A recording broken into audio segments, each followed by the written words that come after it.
कल एक थ्योरम आप लोगों ने प्रूफ कर दिया था, ठीक है, बहुत तेज हैं आप लोग।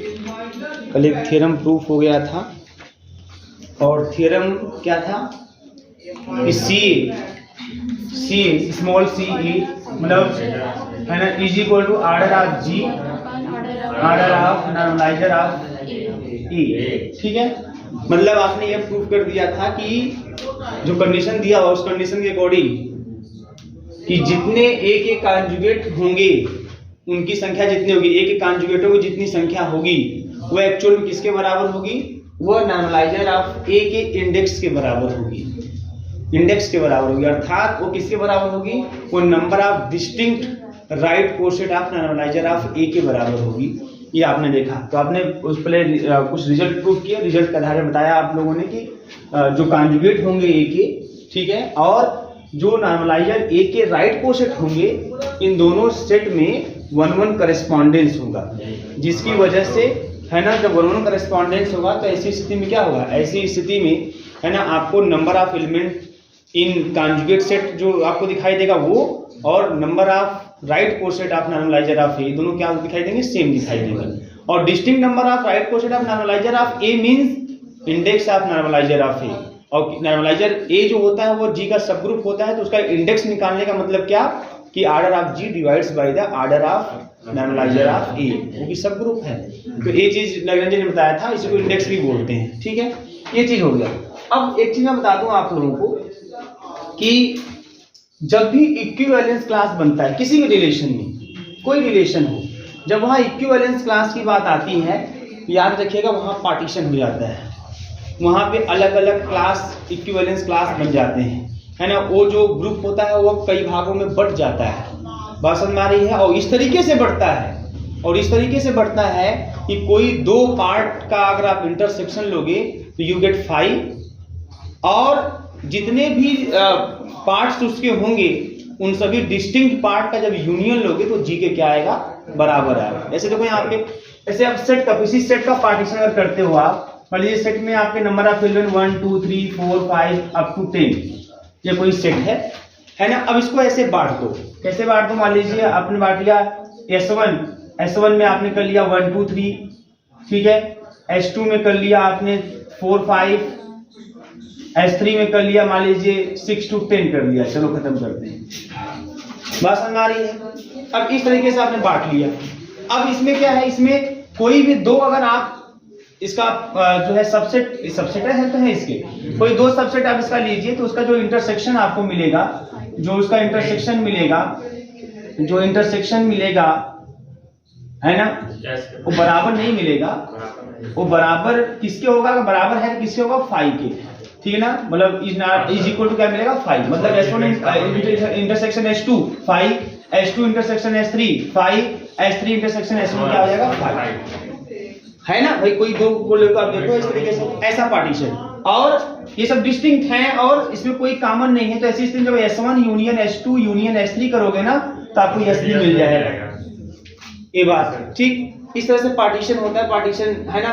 पार्टीशन का जब कॉन्सेप्ट आता है याद रखिएगा, जब भी पार्टीशन की बात आती है तो कोई पार्ट कॉमन नहीं होना चाहिए। पार्टीशन करोगे तो पार्ट मिलेंगे आपको अलग अलग, तो एक्चुअल पार्टीशन का मतलब क्या है कि जो अलग अलग पार्ट आपको मिले उनमें कुछ कॉमन ना हो, और जब उन पार्ट को मिलाए तो पूरा वो सेट तैयार हो जाए जिसका आपने पार्ट किया हुआ है। एक्चुअल पार्टीशन का मतलब यही होता है, बस समझ में आ रही है ना। जैसे दो अगर भाई हैं घर में, है ना, बंटवारा वाला हो गया 50-50, लेकिन ऐसा बंटवारा होगा नहीं, कुछ पार्ट उनको मिल गया 40% उनको मिल गया, 20% कॉमन हो गया, एक्चुअल में पार्टीशन नहीं, एक्चुअल में बंटवारा नहीं हुआ, बस समझ में आ रही है ना। बंटवारा तब माना जाएगा जब न इनका कोई पोर्शन उनके में जाए ना उनका इनके में, है ना, कोई there is no part common between them, बस में कोई पार्ट दोनों के बीच कॉमन नहीं होना चाहिए। तो वही सेम ऐसा, तो तब को हम पार्टीशन बोलते हैं। अच्छा ऐसे ही बताओ यहाँ पे स्थिति है, तो ध्यान दीजिएगा, ये तो पार्टीशन सेट वाला हो गया। कांग्रुएंस मॉडुलो, मान लीजिए A कांग्रुएंस B या X कांग्रुएंस, ऐसे देता हूं, X कांग्रुएंस Y मॉडुलो M है। अगर X कांग्रुएंस Y मॉडुलो M है तो इसका मतलब होता है कि X minus Y divides by m। अगर x कांग्रुएंस y मॉडुलो m है तो इस रिलेशन का मतलब होता है कि x minus y divides by m। बात समझ में आ रही है? जैसे अगर मैं बोलूं यहाँ पे कि 10 कांग्रुएंस 5 मॉडुलो 5 है, हाँ तो ये ठीक है, इन 10 और 5 के बीच में कांग्रुएंसी का रिलेशन है। कैसे है भैया? क्योंकि जब 10 में से 5 को घटाएंगे तो आएगा 5 को 5 से डिवाइड कर देंगे, हो जाएगा, डिवाइड हो गया। अगर यहाँ पे 6 कर देते तब ये कांग्रुएंस का रिलेशन के बीच में नहीं होगा। बात समझ में आ रही है? अब ध्यान दीजिएगा, आपने ये भी पढ़ा हुआ है कि जो कांग्रुएंस वाला रिलेशन होता है वो इक्विवेलेंस रिलेशन होता है। कांग्रुएंस का जो रिलेशन होता है ना, वो कैसा रिलेशन होता है? वो इक्विवेलेंस रिलेशन होता है। और मैं बताया, जब भी इक्विवेलेंस रिलेशन की बात आएगी, है ना, जिस भी सेट में इक्विवेलेंस रिलेशन की बात आएगी तुरंत वो सेट बढ़ जाएगा, उसमें पार्टीशन हो जाएगा। और पार्टीशन इस तरीके से होगा कि किसी भी दो पार्ट के बीच में कुछ कॉमन नहीं होगा और सब डिस्टिंक्ट मिलेंगे, और जब सबका यूनियन लोगे आप तो पूरा सेट मिल जाएगा। जैसे देखो यहाँ पे मान लीजिए सेट हमारे पास Z है और इसमें है 0 plus minus 1 plus minus 2 plus minus 3 plus minus 4, ऐसे ये सेट ऑफ इंटीजर है, ठीक है ना। और इसमें कांग्रुएंस का रिलेशन मान लीजिए मैंने डिफाइन कर दिया, तो कांग्रुएंसी का रिलेशन जो होता है वो इक्विवेलेंस रिलेशन होता है। तो ये कई क्लास बना देगा। तो पहला क्लास जीरो इक्विवेलेंस क्लास, कैसे देखो बटेगा कैसे?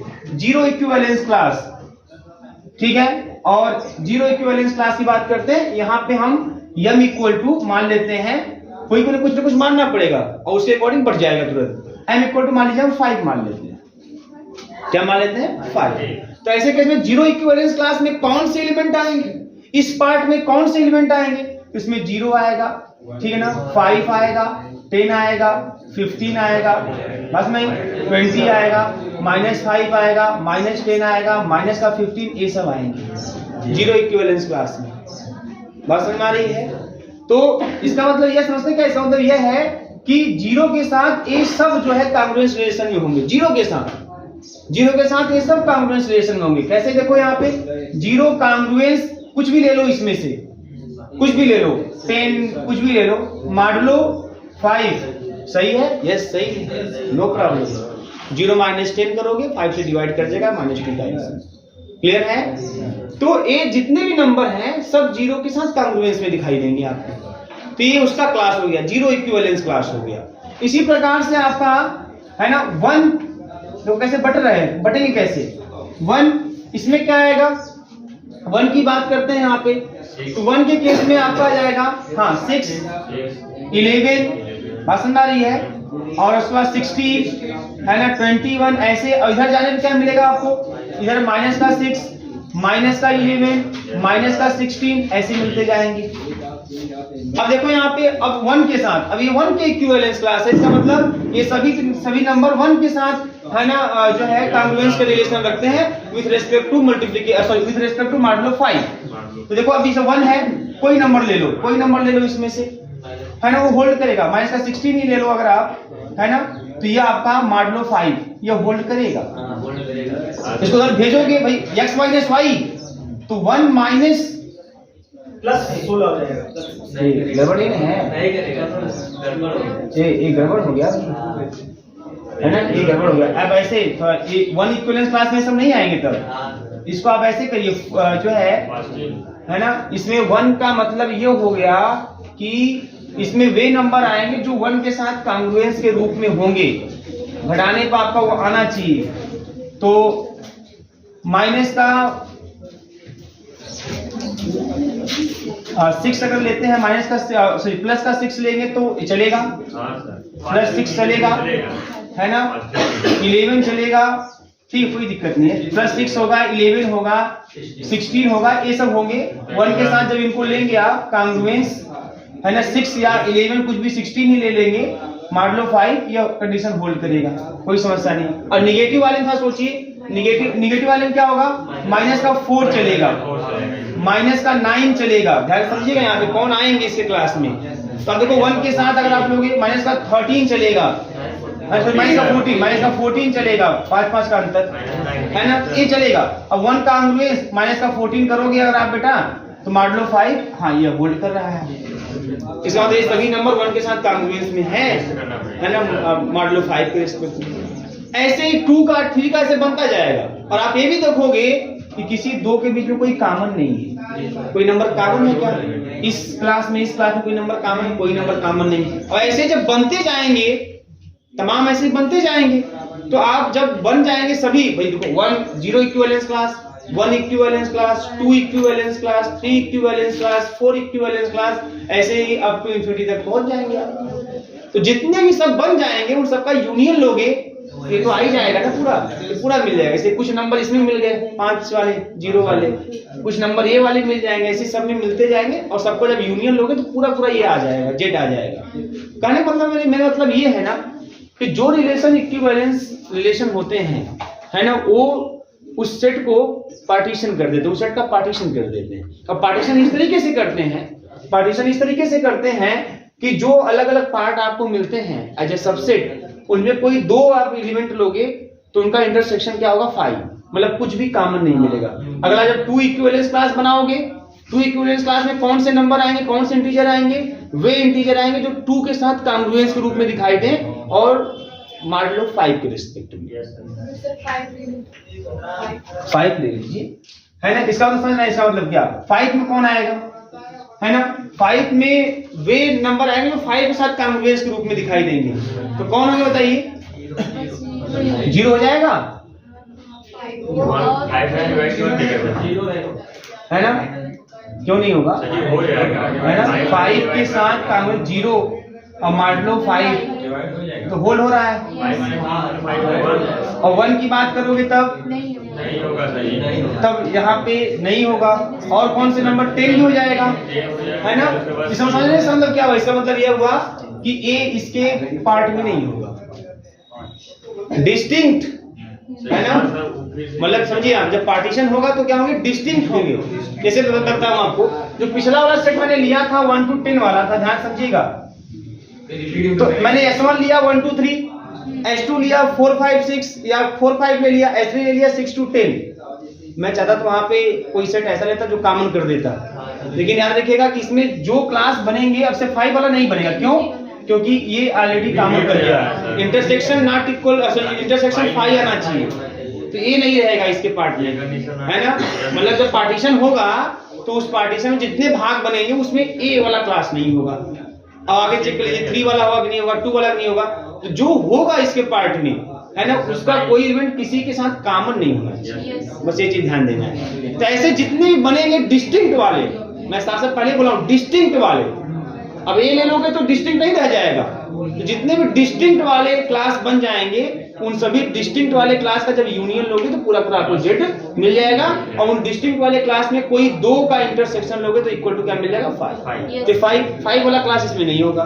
2 वाला क्लास चेक कर लीजिए, 3 वाला क्लास चेक कर लीजिए, है ना। कॉमन नहीं मिलना चाहिए, डिस्टिंक्ट से मतलब हमारा। क्लियर है?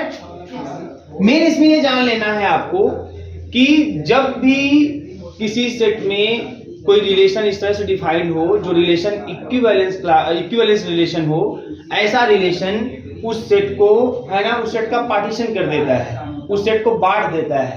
और बांटने पर जो उसके डिस्टिंक्ट पार्ट मिलेंगे, डिस्टिंक्ट पार्ट मतलब ऐसे पार्ट जिसमें से कोई भी 2 एलिमेंट लें तो इंटरसेक्शन लेने पर, है ना, कोई 2 सेट लें, एलिमेंट होते हैं सेट ही, यहाँ मान लीजिए set as a element treat किए, कोई दिक्कत नहीं है। तो कोई 2 सेट ले तो उसका इंटरसेक्शन लेने पर 5 आना चाहिए।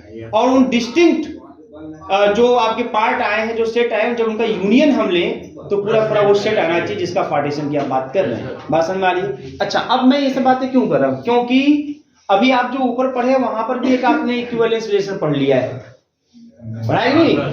Relation of conjugacy is an equivalence relation, relation of conjugacy is an equivalence relation. समझो मेरी बात ध्यान से, relation of conjugacy in equivalence relation. तो जी कोई ग्रुप है, जी में मान लीजिए तमाम नंबर आप जितने भी नंबर आप एलिमेंट हो हैं, उसमें अगर रिलेशन ऑफ कॉन्जुगेसी डिफाइंड हो गया तो आप क्या करेंगे? अब मान लीजिए जी में मान लीजिए A1 है, A2 है, A3 से लेके AN तक एलिमेंट हैं, तो आप मान लीजिए ले लीजिए, है ना, A1 वाला। बात समझ में आ रही है ना? कॉन्जुगेसी की बात है तो A1, ऐसे कौन से एलिमेंट हैं जी के जो A1 के साथ कॉन्जुगेट रूप में दिखाई दे रहे हैं? तो एक सेट आउट तैयार हो गया, एक सेट तैयार हो गया, इसको बोलेंगे हम लोग CA1। बात समझ में आ रही कि नहीं आ रही है ना? फिर उसके बाद जी CA1 तैयार हो जाएगा, मतलब जी में जी में आपके पास n एलिमेंट है, तब कैसे देखो बटेगा, कैसे बटेगा? यह इक्विवेलेंस, जो आपका रिलेशन आपका जो है कॉन्जुगेसी है, ये इक्विवेलेंस रिलेशन होता है। तो बांटता कैसे है? देखो सेट को जी को कैसे बांटेगा, तो A1 ले लिए, तो ऐसे जी के एलिमेंट जो A1 के साथ कॉन्जुगेट के रूप में दिखाई दे, एक उनका सेट बन जाएगा। फिर A2 ले लीजिए, जी के वे एलिमेंट जो A2 के साथ कॉन्जुगेट है उनका सेट बना लीजिए, बन जाएगा। फिर आप A3 ले लीजिए, जी के वे एलिमेंट जो A3 के साथ कॉन्जुगेट, वो एलिमेंट ऐसे ऐसे करते जाओ। फिर उसमें जो डिस्टिंक्ट हो उनको आप छांट लीजिए, जो डिस्टिंक्ट हो उनको आप क्या कर लीजिए, छांट लीजिए। जब डिस्टिंक्ट वाले को आप छांट लीजिए तो डिस्टिंक्ट वाले का यूनियन लोगे तो जी के बराबर ही मिलेगा। ये चीज है, बात समझ में आ रही है? तो इसी पे जो है अगला एक थ्योरम मैं आपको बोलने जा रहा हूं और आसानी से आप कर लेंगे। लिखिए तो आप थ्योरम, ठीक है बेटा, थ्योरम लिखिएगा। देखिए, if G is a finite group, if G is a finite group, if G is a finite group, then if G is a finite group, then order of G, if G is a finite group, then order of G is equal to summation order of G upon order of normalizer of A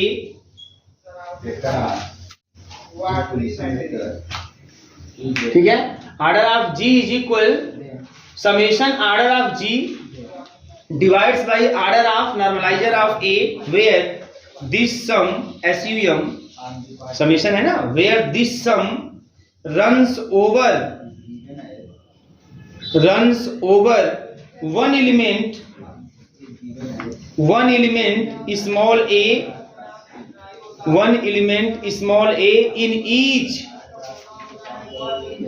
in each conjugate class,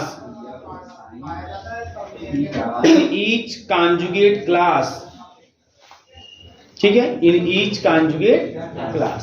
ठीक, अब ध्यान समझिए यहाँ पे, अब इसको इस theorem की बात हो रही है यहाँ पे, आपको ये दिखाना है। अभी पिछला आपने क्या दिखाया हुआ था, CA is equal to order of G divides the order of normalizer of A।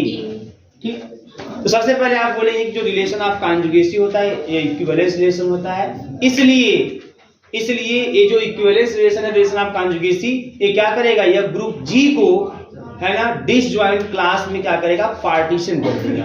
जी का डिसजॉइंट क्लास में क्या कर देगा, पार्टीशन। और पार्टीशन इस तरीके से करेगा कि जो कोई भी दो आप जो है कॉन्जुगेट क्लास ले लेंगे तो उसमें उसका इंटरसेक्शन लेने पर आपको क्या दिखाई देगा, फाई दिखाई देगा।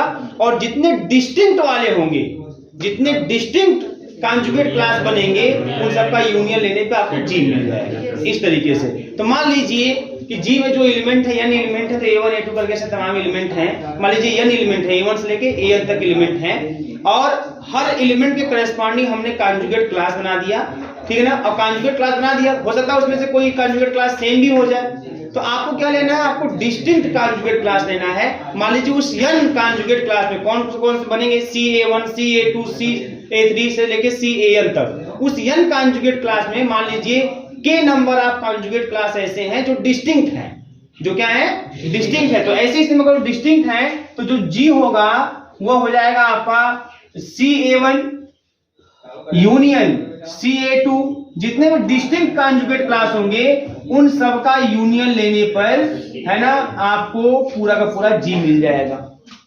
अगर आप कोशेट पढ़े हो तो वहां भी याद रखिएगा, कोशेटों में बताया गया था आप लोगों को, लैग्रेंजेस थ्योरम इसी में प्रूव कराया गया है। जो कोशेट बनेंगे आपको, कोशेट डिकम्पोजिशन, वहां भी तो वही क्या काम हुआ था, डिकम्पोजिशन में पढ़ना। जब कोशेट को डिफाइन करते हैं तो वो भी तो क्या करता है, जी को डिकम्पोज कर देता है। जो आपको कोशेटों में जो एलिमेंट दिखाई देता है वो जी के तो एलिमेंट होते हैं, तो डिकम्पोज कर देता है। और उसमें डिस्टिंक्ट वाला उठा लीजिए, और डिस्टिंक्ट वाले का जब यूनियन लेते हो आप कोशेट का, तो जी के तो बराबर मिलता है। एग्जांपल आपको जो दिया गया था उठा देख लीजिए, जी बराबर 1 - 1 I - I, H बराबर 1 - 1। जो चार कोशेट बने थे उन चारों कोशेट में जी के ही एलिमेंट हैं, उसमें से उठा लीजिए डिस्टिंक्ट वाला, तो डिस्टिंक्ट वाला 2 मिलेगा, और जो डिस्टिंक्ट वाला 2 मिलेगा जब उसका यूनियन ले लोगे तो जी मिल जाएगा। तो कोशेट में भी डिकम्पोजिशन होता है, कोशेट में भी पार्टीशन होता है। उसी तरीके से जो जहां पर इक्विवेलेंस रिलेशन डिफाइन हो, वहां पर भी वो रिलेशन क्या करता है, वह सेट जी को, ग्रुप जी को क्या कर देगा, पार्टीशन कर देगा, उसको बांट देगा, है ना। और कुछ इस तरीके से बढ़ जाएगा। इसमें कौन से एलिमेंट आएंगे, जो A1 के साथ जी के वे एलिमेंट जो A1 के साथ कॉन्जुगेट ग्रुप में। इसमें कौन से एलिमेंट आएंगे, जी के वे एलिमेंट जो A2 के साथ कॉन्जुगेट ग्रुप में है। ऐसे सबके साथ सबका कॉन्जुगेट क्लास मिल जाएगा। लेकिन हमने केवल किसको लिखा हुआ है, हमने केवल उन कॉन्जुगेट क्लास को लिखा हुआ है जो डिस्टिंक्ट है।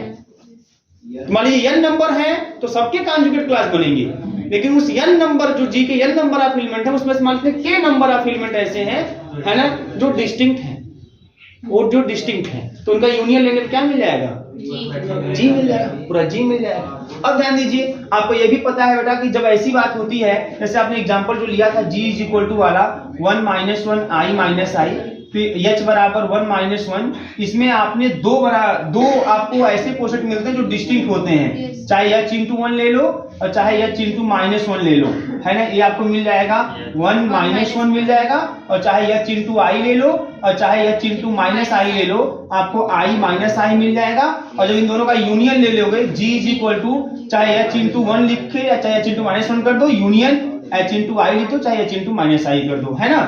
तो ये जब आप ऐसे ले लोगे आप इसका यूनियन, तो आपको पूरा जी मिल जाएगा। और इतना ही नहीं, आर्डर, अगर हम आर्डर की बात कर दें तो इसको ऐसे हो जाएगा, order of G equal to order of h into 1 और plus order of h into i। आएगा कि नहीं आएगा, ये भी आएगा, आएगा कि नहीं आएगा भाई, क्योंकि h into 1 में कितने एलिमेंट हैं, 2 एलिमेंट हैं, h into i में कितने एलिमेंट हैं, 2 एलिमेंट हैं, तो 2 + 2 कितना, 4, वही ग्रुप का। मतलब ये भी समझ लीजिएगा कि जो डिस्टिंक्ट वाले आपको कोशेंटों में जो डिस्टिंक्ट कोशेंट मिलेंगे, जब उन सबका आर्डर भी जोड़ोगे ना तो जी का आर्डर मिल जाएगा, और जब उनका यूनियन लोगे तो जी के सारे एलिमेंट मिल जाएंगे। उसी प्रकार से यहाँ भी डिस्टिंक्ट कॉन्जुगेट क्लास है, डिस्टिंक्ट कॉन्जुगेट क्लास है। तो ऐसी स्थिति में बेटा जब आप जी का ध्यान रखिएगा, जब आप इन सबका यूनियन लोगे तो जी मिल जाएगा, और जब इन सबका आर्डर जोड़ोगे तो जी का आर्डर मिल जाएगा, सेम तरीके से। अच्छा, अब थोड़ा समझिए मेरी बात, ये कौन सा क्लास है, ये जी, इसमें जी के वे एलिमेंट हैं जो A1 के साथ कॉन्जुगेट के रूप में है। तो इसमें जो नंबर ऑफ एलिमेंट है उसको ऐसे दिखा दो, स्मॉल c A1। मान लीजिए इसमें कितने नंबर ऑफ एलिमेंट है, स्मॉल c A1, या एक लाइन में बढ़ा ही देता हूं, बढ़ाता कैसे हूं, आप order of G equal to लिख सकते हैं आर्डर ऑफ c A1, बोलो, plus order of c A2। Clear है ना। ऐसे मैं कर रहा हूं, जो देखे हैं वही कर रहा हूं, कुछ नया नहीं कर रहा हूं। अब plus data dot plus order of C A की। क्लियर है। आर्डर ऑफ सी A1 का मतलब A1 के कॉन्जुगेट क्लास में कितने नंबर ऑफ एलिमेंट, उसी को हम बोलेंगे आर्डर ऑफ सी A1। तो A1 के कॉन्जुगेट क्लास में जितने भी नंबर ऑफ एलिमेंट हैं उसको हम इस अक्षर से दिखाएंगे CA1, small CA1। Small CA1 का मतलब ही हो गया number of element in the conjugate class of A1। पसंद आ रही है। फिर इसके CA2 का आर्डर मतलब CA2 में जितने नंबर ऑफ एलिमेंट हैं, मतलब A2 के कॉन्जुगेट क्लास में जितने नंबर ऑफ एलिमेंट हैं, और A2 के कॉन्जुगेट क्लास में नंबर ऑफ एलिमेंटों को दिखाएंगे CA2 के साथ। क्लियर है। ऐसे बढ़ते जाओगे, लास्ट में CAK का मतलब है ना, आर्डर ऑफ CAK का मतलब CAK वाले एलिमेंट के कॉन्जुगेट क्लास में कितने नंबर ऑफ एलिमेंट है, वही उसका आर्डर बताएगा। तो उसके जितने नंबर ऑफ एलिमेंट है उसको दिखाएंगे CAK के साथ, दिखा देंगे इस तरीके से। अब बेटा ध्यान देना, CA1 तो हम जानते हैं CA is equal to this, हम जानते हैं CA is equal to this, order of G divide by order of normalizer of A। तो CA1 को लिखेंगे order of G divides order of normalizer of A1, है ना। मैं इसको मिटा दे रहा हूं, समझ रहे हैं आप लोग। फिर CA2 का लिखेंगे order of G divides order of normalizer of A2, फिर डॉट डॉट प्लस इसको लिखेंगे order of G divides order of normalizer of A, ऐसे लिखेंगे। बात समझ आ रही है। अब इसी को हम अगर एक समेशन फॉर्म में लिखें तो लिखेंगे समेशन, है ना, order of G divides order of, same उसी तरीके से order of normalizer of A। और वहां लिखा हुआ है लास्ट में स्टेटमेंट के स्टेटमेंट के लास्ट में लिखा हुआ है कि where this sum runs over one element small a in each conjugate class, मतलब ये जो ए है ना हर कॉन्जुगेट क्लास में रन करेगा, मतलब A1 के लिए भी है, A2 के लिए भी, इससे एक के लिए। तो इसी को समेशन फॉर्म में ऐसे लिख दिया जाता है। तो ये आपको इस तरीके से मिल जाता है order of G equal to this, इसी को बोलते हैं क्लास इक्वेशन। ये बहुत जरूरी है, शैलोस थ्योरम पढ़ने के लिए क्लास इक्वेशन का नॉलेज होना बहुत जरूरी है। तो कैसे बनता है वो चीज समझिए, बनता कैसे है देखो एक बार फिर से समझ लीजिए। मैं बार बार है 4 लाइन 6 लाइन मैं बार बार इसलिए बता रहा हूँ क्योंकि मेन कहानी इसी की है ना। तो कैसे बनता है भैया, जो आपका कॉन्जुगेसी का रिलेशन होता है, इक्विवेलेंस रिलेशन होता है, इस वजह से क्या होता है कि जिस ग्रुप जी में आप कॉन्जुगेसी का रिलेशन डिफाइन कर रहे हैं, इक्विवेलेंस रिलेशन होने की वजह से वो क्या करेगा, उस ग्रुप जी को डिसजॉइंट क्लास में पार्टीशन कर देगा, डिसजॉइंट क्लास में पार्टीशन कर देगा। अब ऐसे क्लास में पार्टीशन करेगा आप डिसजॉइंट क्लास में, इसमें कोई भी दो इक्विवेलेंस क्लास लेने पर, जो इक्विवेलेंस क्लास जब लेंगे उनका इंटरसेक्शन लेने पर फाई आएगा, और जितने भी डिसजॉइंट इक्विवेलेंस क्लास है उनका जब यूनियन लोगे तो जी के बराबर आ जाएगा। तो मान लेते हैं कि जी में A1 से लेके AN तक के एलिमेंट है, तो इसका मतलब हर एलिमेंट के करस्पॉन्डिंग आपको इक्विवेलेंस क्लास मिलेगा। A1 का इक्विवेलेंस क्लास को दिखाएंगे CA1 से, उसका मतलब जी के वे एलिमेंट जो A1 के साथ कॉन्जुगेट ग्रुप में है। फिर A2 के कॉन्जुगेट क्लास को दिखाएंगे हम लोग CA2 से, इसका मतलब जी के वे एलिमेंट, इसमें कौन से एलिमेंट रहेंगे, जी के वे एलिमेंट जो A2 के साथ कॉन्जुगेट, ऐसे हर एलिमेंट के करस्पॉन्डिंग कॉन्जुगेट क्लास बन जाएगा। लेकिन उस कॉन्जुगेट क्लास में हो सकता है सेम भी हो सकता है, इसलिए बाटलो वाला देखा कुछ सेम भी हो रहा था, है ना, और आपने कोशेट वाला भी देखा कुछ सेम हो रहा था। तो सेम वाले से मतलब नहीं, आपको देखना है फिर डिस्टिंक्ट वाला छांट लेना है, डिस्टिंक्ट वाला छांट लीजिए। तो मान लीजिए A1 से लेके AN तक जो n कॉन्जुगेट क्लास बने, उसमें से k नंबर आप कॉन्जुगेट क्लास ऐसे हैं जो डिस्टिंक्ट है। तो जो डिस्टिंक्ट वाले होते हैं उनका यूनियन लेने पूरा G मिल जाता है, तो यूनियन दिखा दिया उसका G।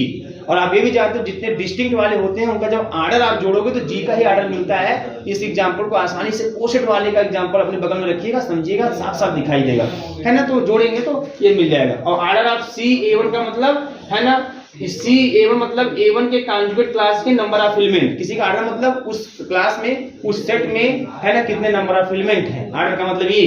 तो CA1 का आर्डर का मतलब CA1 मतलब A1 के कॉन्जुगेट क्लास में जितने नंबर ऑफ एलिमेंट है, और A1 के कॉन्जुगेट क्लास में जो नंबर ऑफ एलिमेंट होते हैं, उस नंबर ऑफ एलिमेंटों को हम लोग, उस संख्या को इस अक्षर से दिखाते हैं, इस सिंबल से दिखाते हैं, स्मॉल CA1 मतलब number of element. Capital CA1 का मतलब it is the set of conjugate class of A1, मतलब इसमें वे एलिमेंट आएंगे जो A1 के साथ कॉन्जुगेट ग्रुप में होंगे। लेकिन स्मॉल CA1 का मतलब है ना, A1 के कॉन्जुगेट क्लास में जो नंबर ऑफ एलिमेंट है उनकी संख्या, बस वो संख्या 10 है कि 5 है कि 15 है कि 20 है 16 है 17 जो है वो संख्या। और इसका मतलब कि सेट बनाओगे और वो दिखाओगे कौन कौन एलिमेंट, बात समझ में आ रही है। कैसे इसको दिखाएंगे, CA1 CA2 ऐसे दिखाएंगे, और हम जानते हैं कि CA बराबर 10, इसलिए CA1 CA2 को ऐसे लिख दिया यहाँ पे, और समेशन फॉर्म लिखते हैं तो इस तरह से समेशन फॉर्म में लिख देते हैं। बात समझ में आ रही है, थोड़ा सा बोल देते हैं फिर ये छाप लीजिएगा आप, बोले। देखिए we know that the relation of conjugacy, we know that the relation of conjugacy is an equivalence relation. We know that the relation of conjugacy is an equivalence relation on capital G, therefore it partitions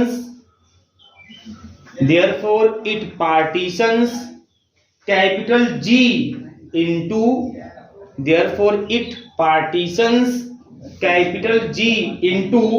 disjoint conjugate classes। Clear है, capital G into disjoint conjugate classes। आगे लिखिए the union of all, वही जो बता रहा हूं वही सब लिख रहे हैं आप। The union of all disjoint conjugate classes, जब सभी disjoint conjugate classes जब यूनियन लोगे तो किसके बराबर मिलेगा, G के बराबर मिलेगा। तो वही लिखना है, the union of all disjoint conjugate classes will be equal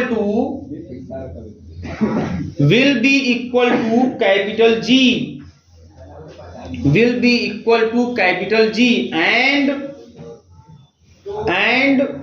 two TWO and two conjugate classes of G and two conjugate classes of G will have no common element. Will have no common element. Will have no common element. Since capital G is a finite group. Since the capital G is a finite group, then the number of distinct classes of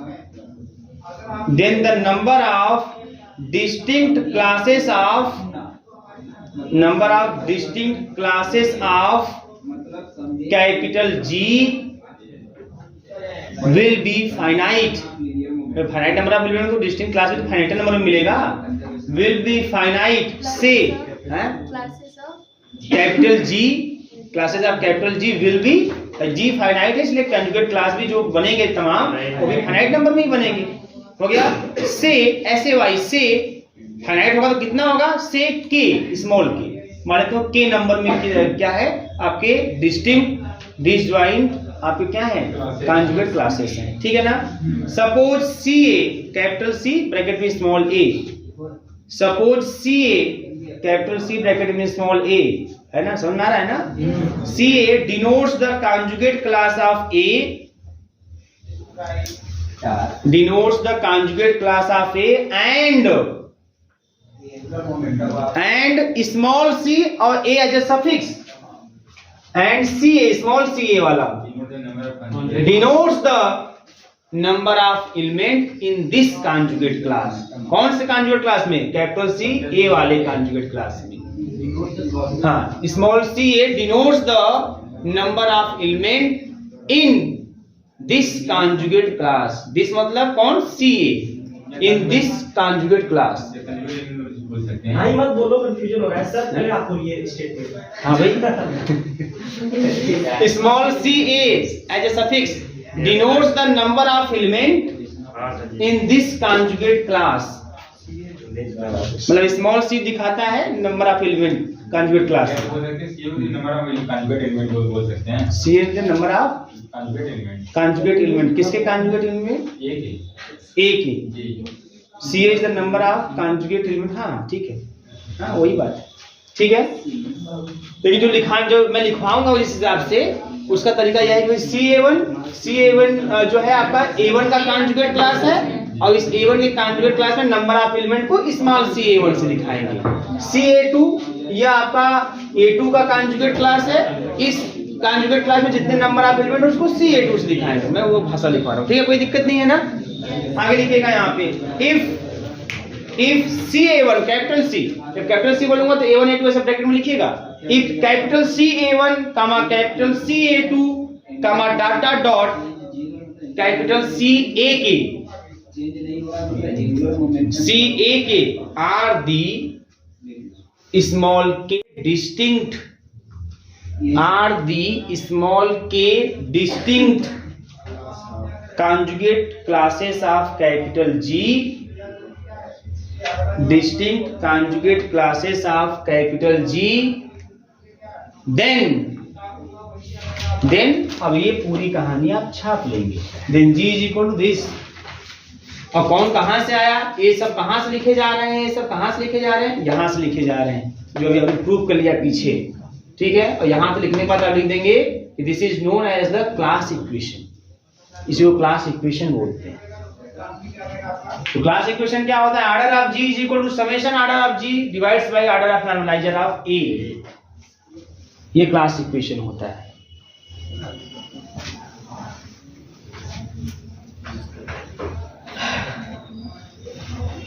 एक लंबी सांस लीजिए. लिखिए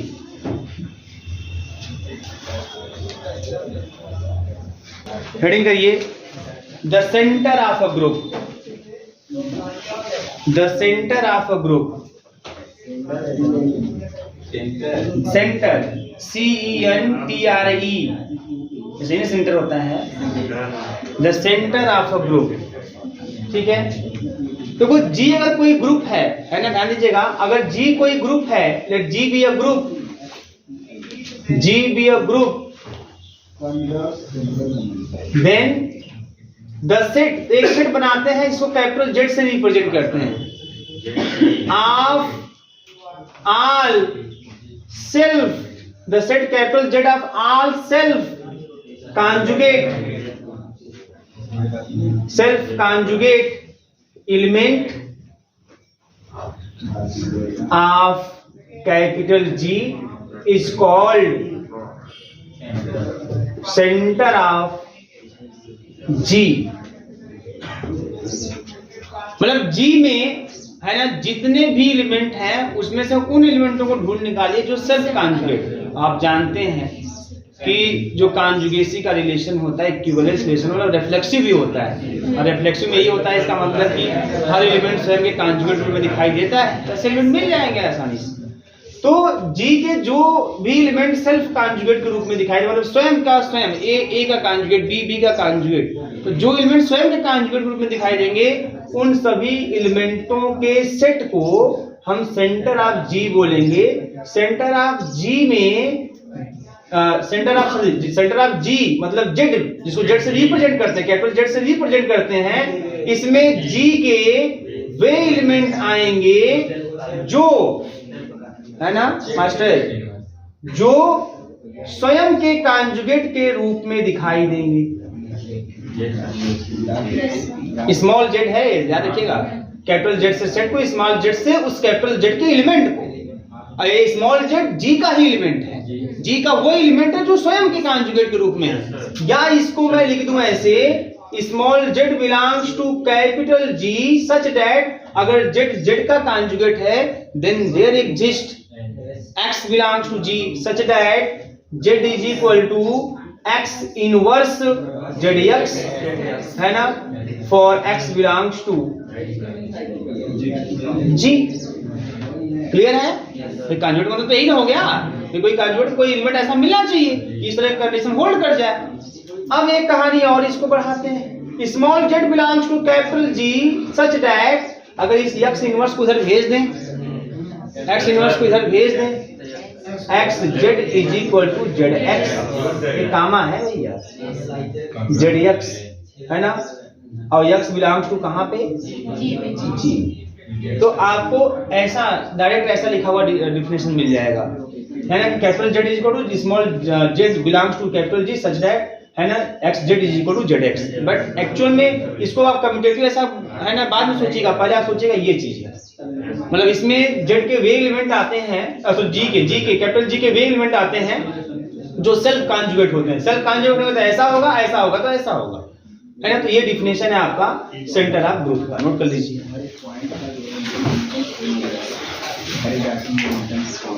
ठीक है। और ऐसा ही आप नॉर्मलाइजर में भी लिखे होंगे। नॉर्मलाइजर में क्या था, नॉर्मलाइजर में जी के वे एलिमेंट जो एक fix normaliser of an element, तो नॉर्मलाइजर ऑफ एन एलिमेंट में कैपिटल जी के वे एलिमेंट आ रहे जो ए के साथ कम्यूट करे, तो वहां भी लिख रहे थे ax is equal to x a, लेकिन वहां फिक्स a था, ए के साथ कम्यूट करने वाली बात थी, तो कंफ्यूजन नहीं होना चाहिए कि ये zx इक्वल टू zx ऐसा है या xz, ये चीज यहां से, इस पर यहां फोकस करिएगा, बस हमारे सेल्फ कॉन्जुगेट का मतलब है। तो लेकिन हाँ एक चीज है कि इसको भी आप उसकी तरह से प्रूव कर सकते हैं, जो सेंटर ऑफ ग्रुप होता है इज आल्सो नॉर्मल सब, ठीक है। और कैसे दिखाएंगे, जैसे आपने नॉर्मलाइजर को दिखाया है। तो अगला जो थ्योरम होगा, ये थ्योरम वैसे मैं आप लोगों को होमवर्क दे देता हूं, ठीक है, लेकिन फिर भी अगर आप नहीं कर पाएंगे तो मैं बताऊंगा आपको। तो यहाँ पे आपके पास ये होमवर्क होगा, जो इस डिफिनेशन का हेल्प लेना है, और normaliser of A is the normal subgroup of capital जी, जो मैं थ्योरम प्रूफ कराया हूं, उस थ्योरम के प्रूफ का हेल्प लेना है। अगर दोनों को समझ लिया है तो आसानी से थ्योरम प्रूफ कर सकते हैं, क्या कि centre of group G is normal subgroup, is normal subgroup of capital G. तो क्या दिखाना होगा कि अगर सेंटर ऑफ ग्रुप में अगर आपका जेड है तो जेड इनवर्स भी है, z1 z2 ऐसे मान लीजिएगा, z1 z2 मानेंगे तो आप ऐसे दिखाएंगे x z1 is equal to z1 x, बात समझ आ रही है। z2 है तो आप दिखा सकते हैं कि x z2 is equal to z2 x, ऐसा होगा हमारा Z1 Z2। एकदम उसी तरीके से फिर दिखा दीजिए Z1 इनवर्स भी हमारे पास है, Z2 इनवर्स भी हमारे पास है। फिर दिखा दीजिए अगर Z1 Z2 कैपिटल Z में है तो Z1 Z2 का इनवर्स भी हमारे पास कैपिटल Z में है। और जब ये भी दिखा दिए तो आप ये दिखा दीजिएगा कि कोई Z हमने कैपिटल Z से लिया और कोई एलिमेंट हमने X कैपिटल G से लिया तो X Z X इनवर्स का टाइप का जो एलिमेंट आएगा वो भी कैपिटल Z में आएगा, तो नॉर्मल हो जाएगा। करेंगे ना? चलिए तो आज के लिए ये है।